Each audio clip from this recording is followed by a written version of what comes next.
Somali city-states. And so, the Africans of the land of Punt prospered from 2500 BC onward for thousands of years and eventually created the kingdom of Macrobia in the same region which today is modern-day Somalia. The Africans of the kingdom of Macrobia were known as the Macrobians, which also means the long-lived. They were known as expert traders and were also pastoralists. Pastoralism is a branch of agriculture concerned with animals that are raised for meat, eggs, and milk.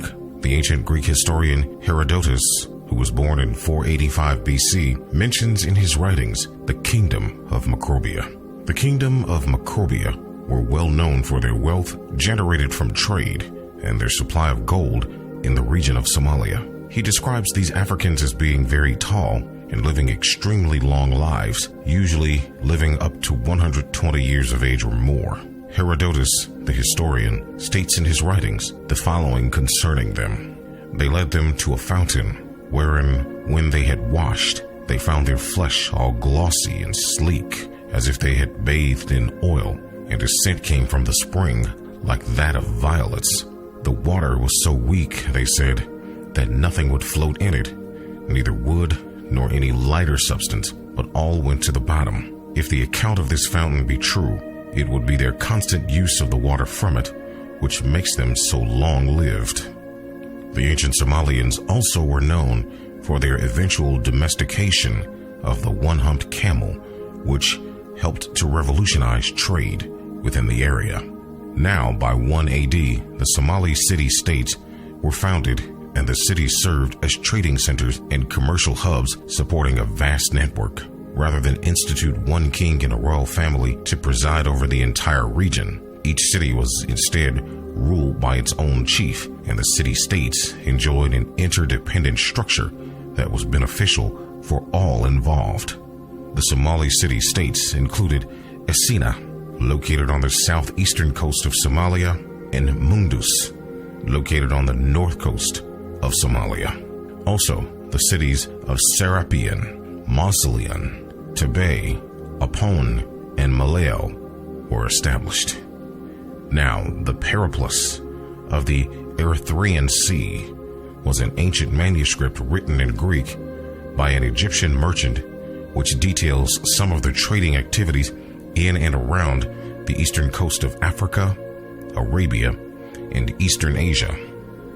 The Periplus of the Erythraean Sea provides the following description of Maleo. And there is another market town in Maleo, distant a sail of about 800 stadia. The anchorage is an open roadstead, sheltered by a spit running out from the east. Here, the natives are peaceable. There are imported into this place the things already mentioned, and many tunics, cloaks from Arsinoe, dressed and dyed, drinking cups, sheets of soft copper in small quantity, iron and gold and silver coin. There are exported from these places myrrh, a little frankincense, cinnamon, duaca, Indian copal, and masir, all of which are imported into Arabia. 2 days' sail, or 3, beyond Maleo is the market town in Mundus, where the ships lie at anchor more safely behind a projecting island close to the shore.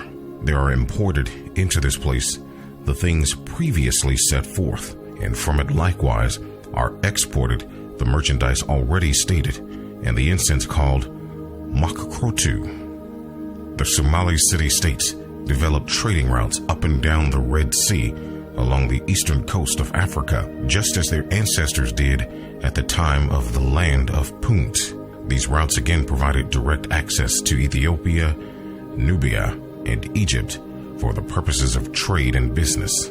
Then moving eastward, trade routes were created with the nation of Arabia. Also, trade routes were created with various cities along the eastern coast of the nation of India and Asia. The nation of India traded large quantities of cinnamon with Somalia, who in turn sold it to the European nations of Rome and Greece. And so the Somalians developed a trade network that connected 3 continents and multiple nations with themselves at the center. As a consequence, these coastal African cities flourished and were abundant with international goods. Goods traded included cinnamon, along with a barter of cloves and other spices, and also ivory, exotic animal hides, glass stones, cloth, copper, ivory, incense, and tortoise shells. Roman accounts record a single pound of Somalian myrrh costing 16 silver denarii. The denarii was the currency used in Rome at the time. Cinnamon sold for 50 denarii per pound in Rome, and was at the time sourced by these Africans from as far east as Indonesia in Asia via India. To facilitate trade across the seas, the Africans of the Somali city-states developed various ships. One popular style of ship was known as the Bedouin. The Bedouin ships were extremely fast, double-masted vessels made from wood which had large sails to catch the wind. Some of the Bedouin were also used for fishing and others for carrying goods to their various destinations. And so the Somali city-states became wealthy and continued to thrive. When Islam finally arrived in the region, these Africans developed a series of new powerful Islamic kingdoms known as sultanates. The Somali sultanates would become the next chapter in the history of this great African people.